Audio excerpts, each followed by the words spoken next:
27 दिसंबर 1965 की सुबह मध्य प्रदेश के इंदौर शहर में एक बच्चे का जन्म हुआ। परिवार ने उसका नाम अब्दुल रशीद सलीम सलमान खान रखा। उस समय किसी ने कल्पना भी नहीं की थी कि यह बच्चा आने वाले दशकों में भारतीय सिनेमा के सबसे बड़े सुपरस्टार्स में गिना जाएगा। सलमान खान का जन्म ऐसे परिवार में हुआ जहां साहित्य, कला और फिल्मों का गहरा प्रभाव था। उनके पिता सलीम खान हिंदी फिल्म उद्योग के उभरते हुए पटकथा लेखक थे, जबकि उनकी मां सुशीला चरक, जिन्हें बाद में सलमा खान के नाम से जाना गया, एक साधारण परिवार से थीं।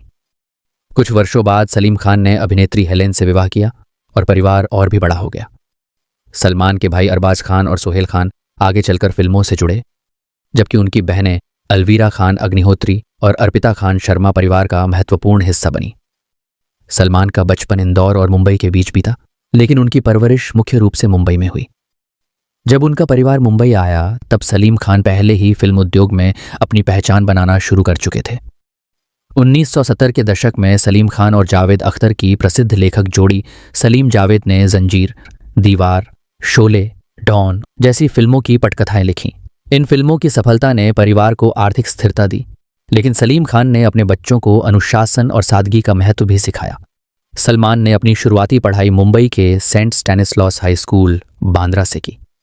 कुछ समय उन्होंने ग्वालियर के सिंधिया स्कूल में भी शिक्षा प्राप्त की, जहां उनके भाई अरबाज भी पढ़ते थे। स्कूल के दिनों में सलमान पढ़ाई से अधिक खेलकूद, तैराकी और पेंटिंग में रुचि लेते थे।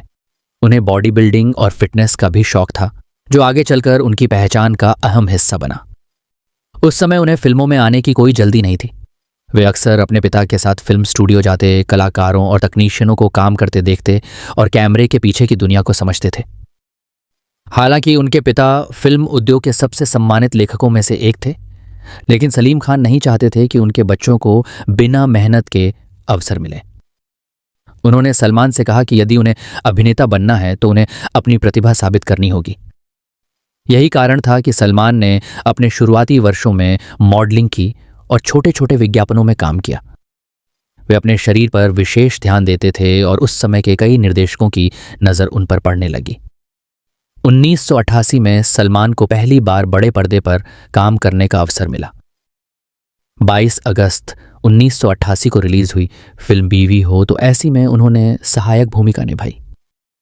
फिल्म में उनकी भूमिका बहुत बड़ी नहीं थी, लेकिन कैमरे के सामने उनका आत्मविश्वास साफ दिखाई देता था। इस फिल्म ने उन्हें वह पहचान नहीं दिलाई जिसकी उन्हें तलाश थी, लेकिन इससे फिल्म उद्योग के कई लोगों ने उन्हें नोटिस करना शुरू कर दिया। सलमान के जीवन का सबसे बड़ा मोड़ अगले ही वर्ष आया। 29 दिसंबर 1989 को सूरज आर बड़जात्या के निर्देशन में मैंने प्यार किया रिलीज हुई।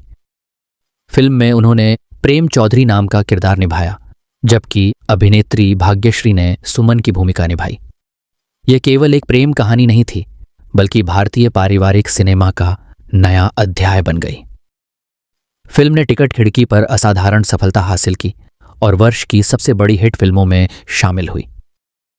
उस समय भारत में मल्टीप्लेक्स संस्कृति नहीं थी, फिर भी सिनेमा घरों के बाहर महीनों तक लंबी कतारें लगी रहीं। मैंने प्यार किया कि सफलता ने सलमान खान को रातों रात राष्ट्रीय पहचान दिला दी। दर्शकों को उनका सहज अभिनय, मासूम मुस्कान और स्क्रीन प्रेजेंस बेहद पसंद आई। इस फिल्म के लिए उन्हें सर्वश्रेष्ठ नवोदित अभिनेता का फिल्म फेयर पुरस्कार मिला और सर्वश्रेष्ठ अभिनेता की श्रेणी में भी नामांकन प्राप्त हुआ। यह उनके करियर की वास्तविक शुरुआत थी। 1990 में सलमान ने बागी, ए रिबेल फॉर लव में अभिनय किया। फिल्म व्यावसायिक रूप से सफल रही और यह स्पष्ट हो गया कि उनकी पहली सफलता कोई संयोग नहीं थी। इसके बाद 1991 में पत्थर के फूल, सनम बेवफा और कुर्बान जैसी फिल्में रिलीज हुईं।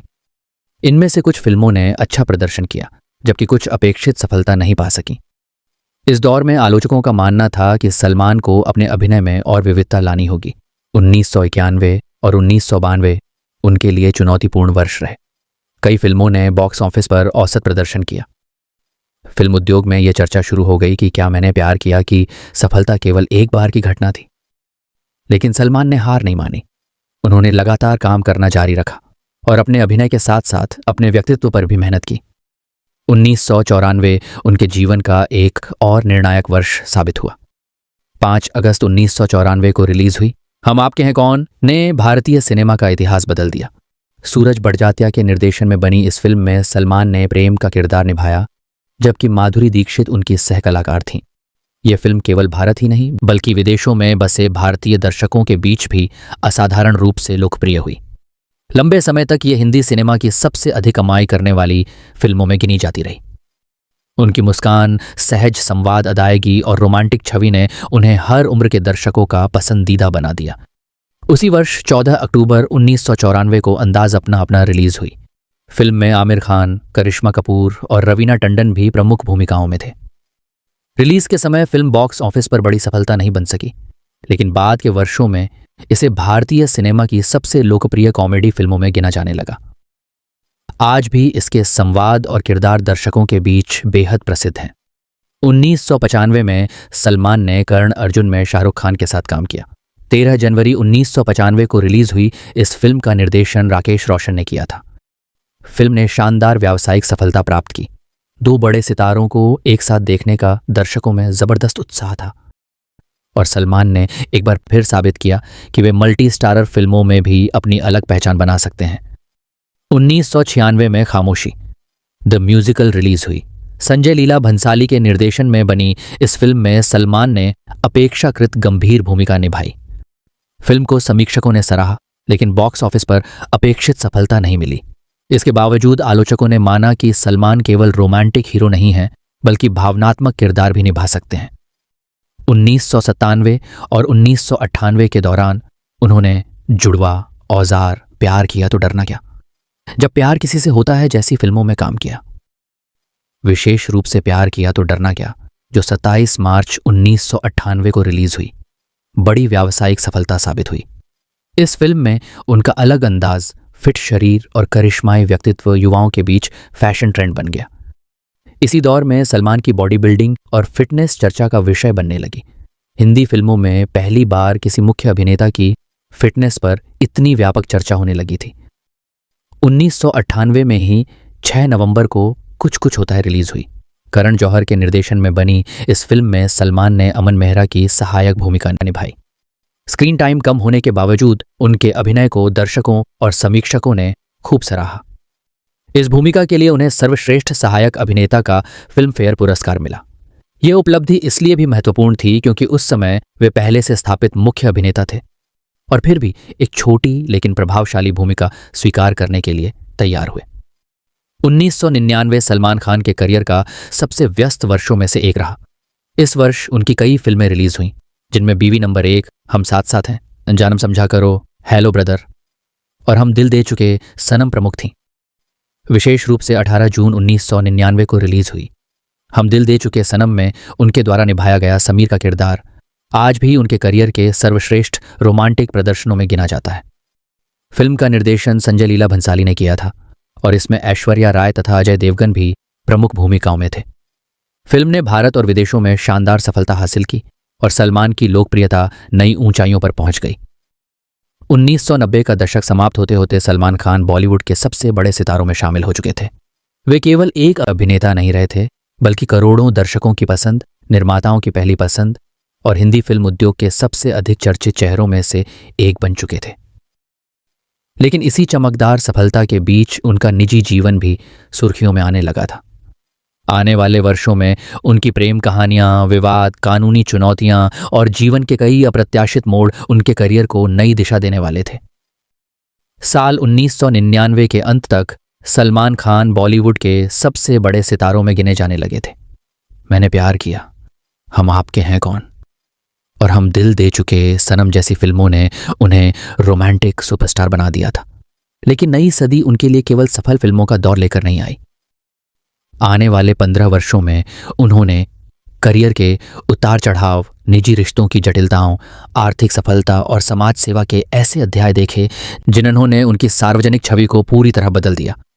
4 अगस्त 2000 को रिलीज हुई फिल्म हर दिल जो प्यार करेगा में सलमान खान ने रानी मुखर्जी और प्रीति जिंटा के साथ काम किया। फिल्म ने बॉक्स ऑफिस पर अच्छा प्रदर्शन किया और यह साबित किया कि उनकी लोकप्रियता बरकरार है। अगले ही वर्ष 15 जून 2001 को चोरी चोरी चुपके चुपके रिलीज हुई। इस फिल्म में सरोगेसी जैसे विषय को मुख्यधारा की हिंदी फिल्मों में पहली बार प्रमुखता से दिखाया गया। सलमान के साथ रानी मुखर्जी और प्रीति जिंटा की जोड़ी को दर्शकों ने पसंद किया। फिल्म व्यावसायिक रूप से सफल रही और समीक्षकों ने भी इसे उस समय के हिसाब से साहसिक विषय माना। इसके बाद उनके करियर में एक ऐसा दौर आया जब लगातार कई फिल्में उम्मीद के अनुसार प्रदर्शन नहीं कर सकीं। ये है जलवा, तुमको ना भूल पाएंगे, दिल ने जिसे अपना कहा, गर्व, प्राइड एंड ऑनर और कुछ अन्य फिल्मों ने बॉक्स ऑफिस पर मिश्रित परिणाम दिए। मीडिया में यह चर्चा होने लगी कि क्या सलमान का सुनहरा दौर समाप्त हो रहा है। इसी समय उनका निजी जीवन भी लगातार सुर्खियों में रहने लगा, जिससे फिल्मों से अधिक चर्चा उनके व्यक्तिगत मामलों की होने लगी। हालांकि सलमान ने हार नहीं मानी। 9 जनवरी 2004 को बागबान में उनके विशेष किरदार को दर्शकों ने सराहा। इसके बाद 17 दिसंबर 2004 को रिलीज हुई मुझसे शादी करोगी ने बड़ी व्यावसायिक सफलता हासिल की। डेविड धवन के निर्देशन में बनी इस फिल्म में अक्षय कुमार और प्रियंका चोपड़ा भी थे। सलमान के कॉमिक टाइमिंग ने दर्शकों को प्रभावित किया और यह फिल्म वर्ष की सबसे अधिक कमाई करने वाली फिल्मों में शामिल हुई। 3 जून 2005 को रिलीज हुई नो एंट्री ने उनके करियर को नई ऊर्जा दी। अनीस बज्मी द्वारा निर्देशित इस मल्टी स्टारर कॉमेडी में अनिल कपूर और फरदीन खान भी थे। फिल्म उस समय की सबसे बड़ी हिट फिल्मों में गिनी गई और लंबे समय तक हिंदी सिनेमा की सबसे सफल कॉमेडी फिल्मों में शामिल रही। 2006 और 2007 में सलमान ने अलग अलग शैली की फिल्मों में काम किया।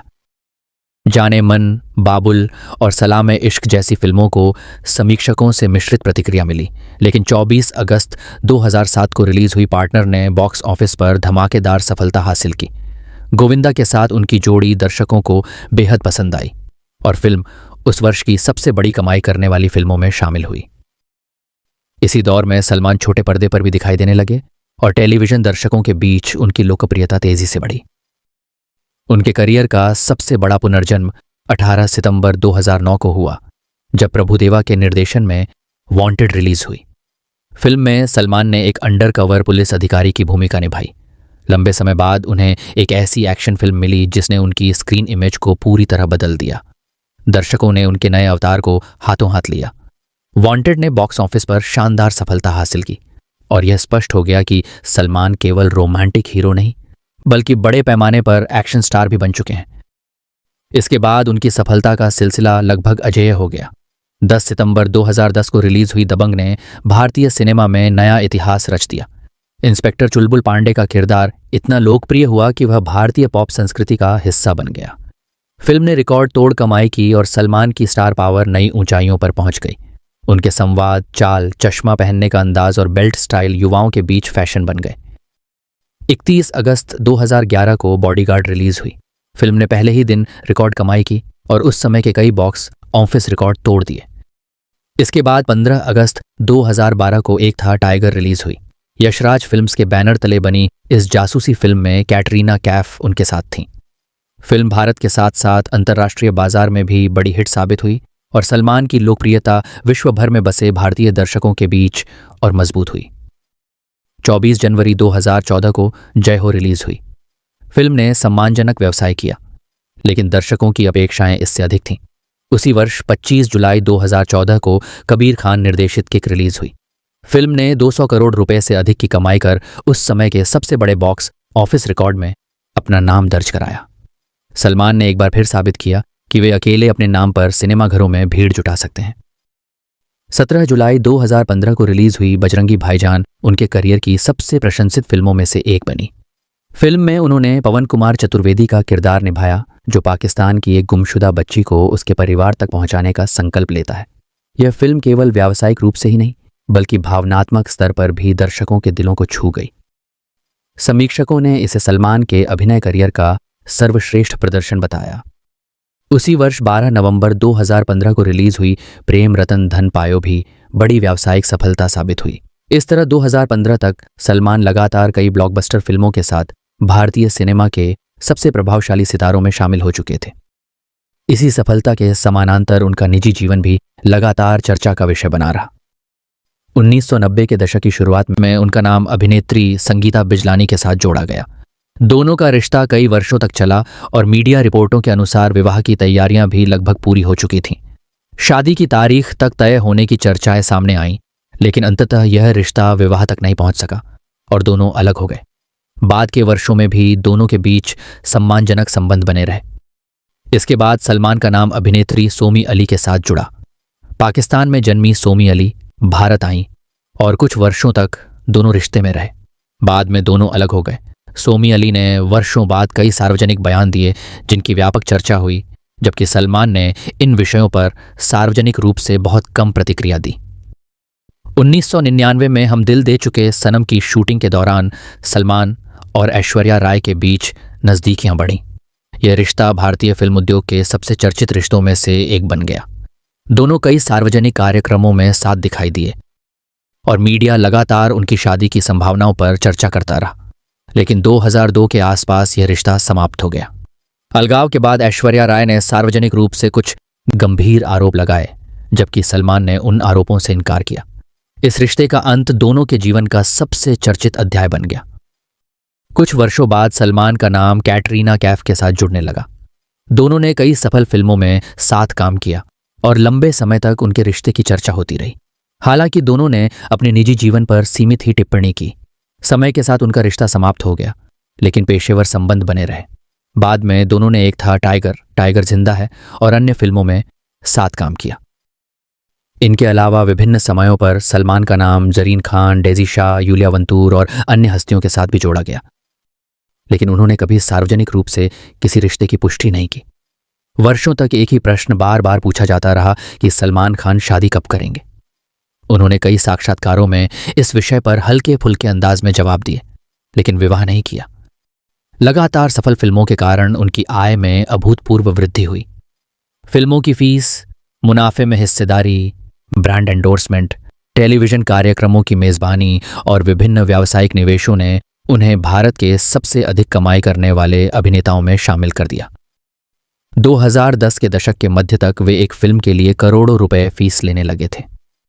इसके अतिरिक्त विज्ञापन, स्टेज शो, रियल एस्टेट निवेश और टेलीविजन से उनकी आय लगातार बढ़ती रही।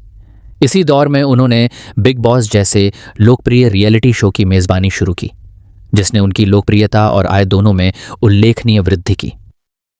व्यावसायिक सफलता के बीच सलमान ने समाज सेवा की दिशा में भी महत्वपूर्ण कदम उठाया। वर्ष 2007 में उन्होंने बीइंग ह्यूमन फाउंडेशन की शुरुआत की।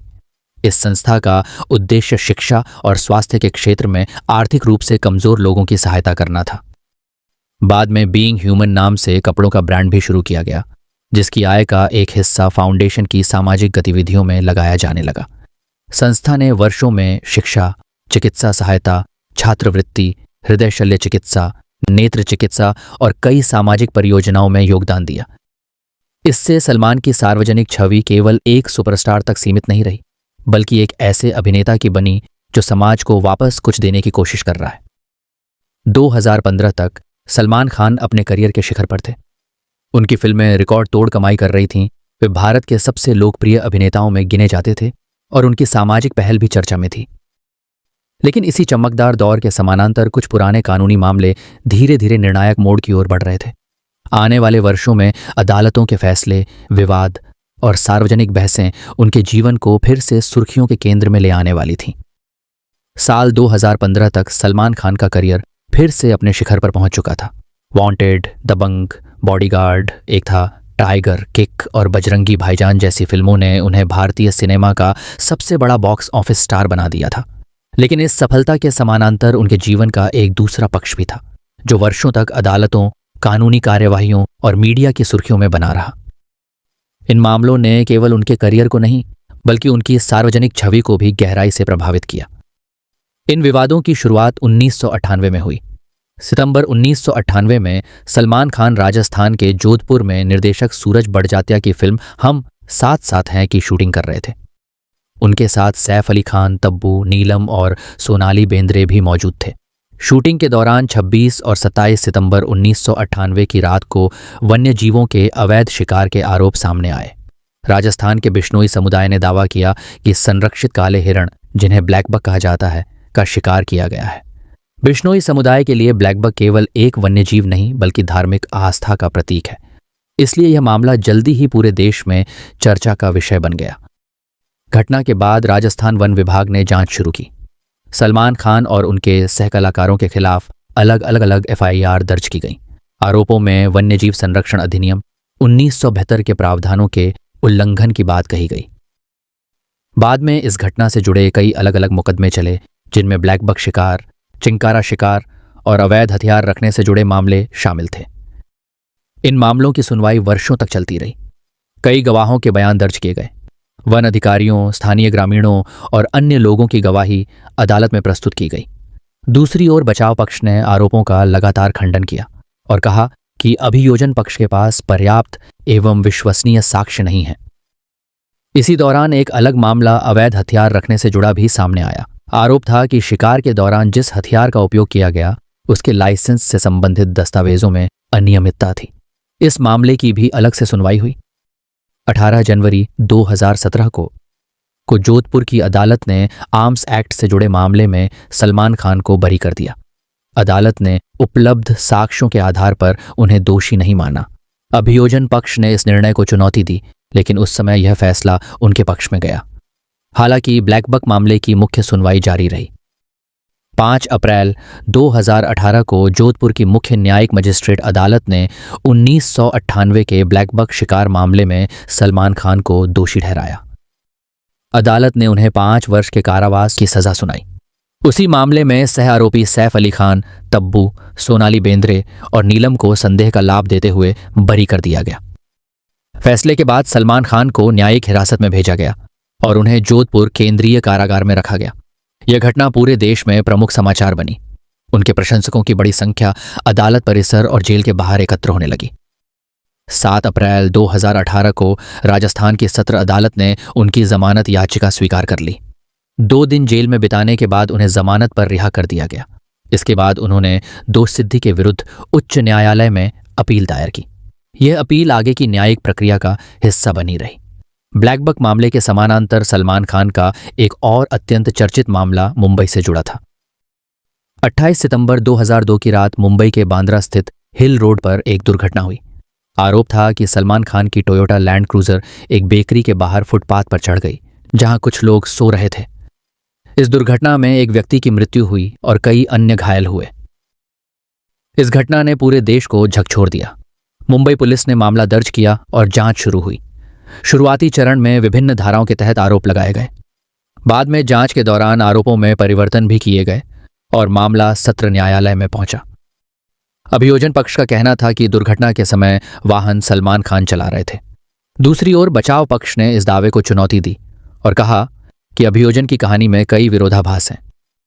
अदालत में अनेक वर्षों तक गवाहों के बयान, पुलिस रिकॉर्ड, वैज्ञानिक रिपोर्ट और अन्य साक्ष्य प्रस्तुत किए गए। करीब 13 वर्षों तक चली सुनवाई के बाद 6 मई 2015 को मुंबई की सत्र अदालत ने सलमान खान को दोषी ठहराया। अदालत ने उन्हें 5 वर्ष के कारावास की सजा सुनाई। फैसले के बाद देश भर में व्यापक चर्चा शुरू हो गई।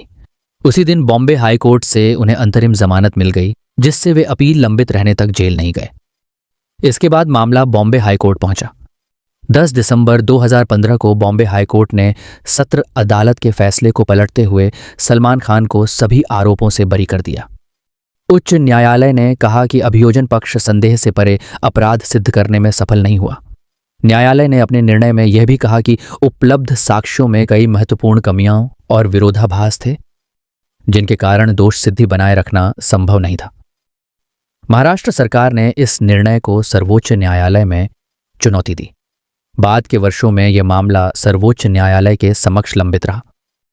इस प्रकार कानूनी प्रक्रिया आगे भी जारी रही, लेकिन 10 दिसंबर 2015 का बॉम्बे हाईकोर्ट का निर्णय सलमान खान के लिए एक महत्वपूर्ण राहत साबित हुआ। इन दोनों मामलों ने सलमान खान के सार्वजनिक जीवन पर गहरा प्रभाव डाला। लगभग 2 दशकों तक उनका नाम फिल्मों के साथ साथ अदालतों और कानूनी कार्यवाहियों में भी लिया जाता रहा। हर नई सुनवाई, हर नया आदेश और हर अदालत का फैसला राष्ट्रीय समाचार बन जाता था। कई बार उनकी फिल्मों की रिलीज भी इन कानूनी घटनाओं के कारण प्रभावित होती दिखाई दी। इन विवादों के कारण उनकी छवि को लेकर समाज 2 हिस्सों में बांटा रहा। एक वर्ग उन्हें कानून के दायरे में जवाबदेह मानता था, जबकि दूसरा वर्ग यह तर्क देता था कि अंतिम न्यायिक निर्णयों और उपलब्ध साक्ष्यों के आधार पर ही किसी निष्कर्ष पर पहुंचना चाहिए। सोशल मीडिया के बढ़ते प्रभाव के दौर में यह बहस और भी व्यापक होती गई। इन वर्षों में सलमान खान ने सार्वजनिक रूप से अपेक्षाकृत कम बयान दिए। अधिकांश मामलों में उनके वकीलों ने अदालत में उनका पक्ष रखा। वे लगातार अपनी फिल्मों की शूटिंग करते रहे और कानूनी प्रक्रिया में न्यायालय के समक्ष उपस्थित भी होते रहे। यह एक ऐसा दौर था जिसमें उनका पेशेवर जीवन और कानूनी जीवन समानांतर चलते रहे।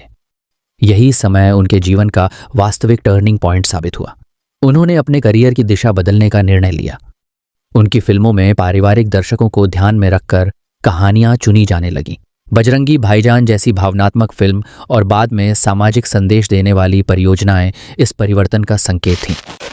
इसी अवधि में बीइंग ह्यूमन फाउंडेशन के कार्यों को भी अधिक विस्तार दिया गया। शिक्षा, स्वास्थ्य और आर्थिक सहायता से जुड़े अनेक कार्यक्रमों में संस्था सक्रिय हुई। इससे उनकी सार्वजनिक छवि केवल एक विवादित अभिनेता तक सीमित नहीं रही, बल्कि एक ऐसे कलाकार के रूप में भी देखी जाने लगी जो समाज सेवा के माध्यम से सकारात्मक योगदान देने का प्रयास कर रहा था। सलमान खान के जीवन का यह अध्याय यह भी दिखाता है कि किसी बड़े सार्वजनिक व्यक्ति का जीवन केवल सफलता की कहानियों से नहीं बनता। लोकप्रियता के साथ कानूनी चुनौतियों, सार्वजनिक आलोचना और वर्षों तक चलने वाली न्यायिक प्रक्रियाएं भी जुड़ सकती हैं। इन मामलों के अंतिम कानूनी परिणाम अलग अलग रहे, लेकिन यह निर्विवाद है कि उन्होंने सलमान खान के करियर, छवि और व्यक्तिगत जीवन पर गहरा प्रभाव छोड़ा। जब यह लंबा कानूनी दौर धीरे धीरे आगे बढ़ रहा था, तब उनके सामने एक नई चुनौती भी खड़ी होने लगी। बॉक्स ऑफिस का स्वाद बदल रहा था, नई पीढ़ी के अभिनेता उभर रहे थे और दर्शकों की अपेक्षाएं भी बदल रही थीं। आने वाले वर्षों में सलमान खान को अपने करियर के एक और कठिन दौर का सामना करना था, जहां सवाल अदालतों से कम और उनकी फिल्मों के भविष्य से अधिक जुड़ने वाले थे।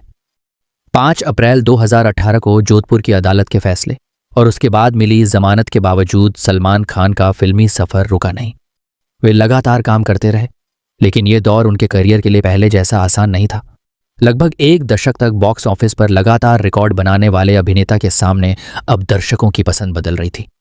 OTT प्लेटफॉर्म तेजी से लोकप्रिय हो रहे थे, नई पीढ़ी के कलाकार अपनी जगह बना रहे थे और दर्शक पहले से कहीं अधिक मजबूत कहानी और अलग तरह के किरदारों की अपेक्षा करने लगे थे। सलमान खान के सामने सबसे बड़ी चुनौती यह थी कि क्या वे बदलते समय के साथ खुद को फिर से ढाल पाएंगे। 5 जून 2019 को रिलीज हुई भारत में उन्होंने एक ऐसे व्यक्ति का किरदार निभाया जिसकी कहानी कई दशकों तक फैली हुई थी। फिल्म ने दुनिया भर में अच्छी कमाई की और व्यावसायिक रूप से सफल रही, लेकिन समीक्षकों का मानना था कि फिल्म की सफलता का बड़ा कारण सलमान का स्टारडम था। दर्शकों का एक वर्ग अब पहले जैसी उत्सुकता के साथ केवल उनके नाम पर सिनेमाघर नहीं पहुंच रहा था। इसके बाद 20 दिसंबर 2019 को दबंग 3 रिलीज हुई। चुलबुल पांडे का किरदार पहले ही भारतीय सिनेमा का एक प्रतिष्ठित किरदार बन चुका था, लेकिन तीसरे भाग को मिली प्रतिक्रिया पहले 2 भागों जैसी नहीं रही। फिल्म ने लाभ कमाया, फिर भी यह स्पष्ट हो गया कि केवल लोकप्रिय फ्रेंचाइजी अब पहले जैसा जादू पैदा नहीं कर पा रही थी। 2020 में पूरी दुनिया कोविड-19 महामारी की चपेट में आ गई। भारत में भी सिनेमाघर कई महीनों तक बंद रहे। फिल्म उद्योग का पूरा ढांचा बदल गया। इस दौरान सलमान खान अपने पनवेल स्थित फार्म हाउस पर रहे और वहीं से उन्होंने सामाजिक सहायता कार्यों में भाग लिया। लॉकडाउन के समय उन्होंने फिल्म उद्योग के दैनिक वेतनभोगी कर्मचारियों की आर्थिक सहायता की। इसी अवधि में उनके कुछ स्वतंत्र संगीत वीडियो भी रिलीज हुए, जिनमें प्यार करो ना और तेरे बिना शामिल थे। इन गीतों के माध्यम से उन्होंने महामारी के दौरान लोगों तक सकारात्मक संदेश पहुंचाने का प्रयास किया। 13 मई 2021 को ईद के अवसर पर राधे योर मोस्ट वांटेड भाई रिलीज हुई। महामारी के कारण फिल्म को सिनेमाघरों के साथ साथ डिजिटल प्लेटफॉर्म पर भी प्रदर्शित किया गया। फिल्म को दर्शकों और समीक्षकों से मिश्रित से लेकर नकारात्मक प्रतिक्रिया मिली। कई लोगों ने कहानी और पटकथा की आलोचना की। यह पहली बार था जब सलमान खान की किसी बड़ी ईद रिलीज को इतनी व्यापक आलोचना का सामना करना पड़ा। 25 अक्टूबर 2022 को किसी का भाई किसी की जान की घोषणा के बाद उनके प्रशंसकों में उत्साह था, लेकिन 21 अप्रैल 2023 को फिल्म रिलीज होने पर प्रतिक्रिया अपेक्षा से कम रही। बॉक्स ऑफिस पर फिल्म ने सम्मानजनक व्यवसाय किया, लेकिन इसे उस स्तर की सफलता नहीं मिली जिसकी उम्मीद सलमान खान की फिल्मों से की जाती रही थी। आलोचकों ने कहा कि दर्शक अब केवल बड़े सितारों के बजाय मजबूत कहानी और नए प्रयोगों को प्राथमिकता दे रहे हैं। हालांकि इसी वर्ष 12 नवंबर 2023 को रिलीज हुई टाइगर 3 ने एक बार फिर यह साबित किया कि लोकप्रिय फ्रेंचाइजी और बड़े पैमाने की एक्शन फिल्मों में सलमान खान की मौजूदगी अब भी दर्शकों को आकर्षित करती है। फिल्म ने वैश्विक स्तर पर अच्छी कमाई की, लेकिन इसकी आय भी उनके पिछले कुछ बड़े रिकॉर्डों से कम रही। इससे यह संकेत मिला कि भारतीय सिनेमा का परिदृश्य बदल चुका है। फिल्मों के साथ साथ सलमान खान का टेलीविजन करियर लगातार मजबूत होता गया। 2010 से शुरू हुआ बिग बॉस का सफर उन्हें भारत के सबसे लोकप्रिय टेलीविजन होस्टों में शामिल कर चुका था। हर नए सीजन में उनकी प्रस्तुति कार्यक्रम की सबसे बड़ी पहचान बन गई। कई बार दर्शक प्रतियोगियों से अधिक सलमान की सप्ताहांत उपस्थिति का इंतजार करते दिखाई दिए। इस शो ने उनकी लोकप्रियता को नई पीढ़ी तक पहुंचाने में महत्वपूर्ण भूमिका निभाई। इसी बीच उनकी सुरक्षा भी राष्ट्रीय चर्चा का विषय बनी। पंजाबी गायक सिद्धू मूसेवाला की हत्या के बाद लॉरेंस बिश्नोई गैंग की ओर से सलमान खान को कथित धमकियों की खबरें सामने आईं। इसके बाद महाराष्ट्र सरकार ने उनकी सुरक्षा बढ़ाई। उनके निवास गैलेक्सी अपार्टमेंट के बाहर सुरक्षा व्यवस्था और कड़ी कर दी गई। बाद के वर्षों में उनके घर के बाहर हुई गोलीबारी की घटना के बाद सुरक्षा व्यवस्था को और मजबूत किया गया। इन घटनाओं ने यह स्पष्ट किया कि सुपरस्टार होने के साथ साथ उन्हें व्यक्तिगत सुरक्षा से जुड़ी गंभीर चुनौतियों का भी सामना करना पड़ रहा था। इन सब के बावजूद सलमान खान ने अपने काम की गति धीमी नहीं की। वे लगातार नई फिल्मों की तैयारी करते रहे, नए कलाकारों को अवसर देते रहे और फिल्म उद्योग में सक्रिय बने रहे। उनकी निर्माण कंपनी सलमान खान फिल्म्स भी विभिन्न परियोजनाओं पर काम करती रही। कई युवा अभिनेता और तकनीशियन आज भी मानते हैं कि उन्हें अपने करियर की शुरुआत में सलमान खान का सहयोग मिला। आज सलमान खान भारतीय फिल्म उद्योग के सबसे वरिष्ठ और प्रभावशाली सितारों में गिने जाते हैं। 5 दशक से अधिक समय से वे सार्वजनिक जीवन का हिस्सा हैं। उन्होंने रोमांस, कॉमेडी, पारिवारिक ड्रामा, एक्शन और सामाजिक संदेश वाली फिल्मों सहित लगभग हर शैली में काम किया है। उनके प्रशंसकों का आधार केवल भारत तक सीमित नहीं है। मध्य पूर्व, दक्षिण एशिया, यूरोप, उत्तरी अमेरिका और दुनिया के अनेक देशों में बसे भारतीय समुदाय के बीच उनकी लोकप्रियता आज भी बनी हुई है। उनकी विरासत केवल फिल्मों तक सीमित नहीं है। उन्होंने हिंदी सिनेमा में एक ऐसे स्टार की छवि बनाई जिसने बॉडी बिल्डिंग और फिटनेस को मुख्य धारा के नायकों की पहचान का हिस्सा बना दिया।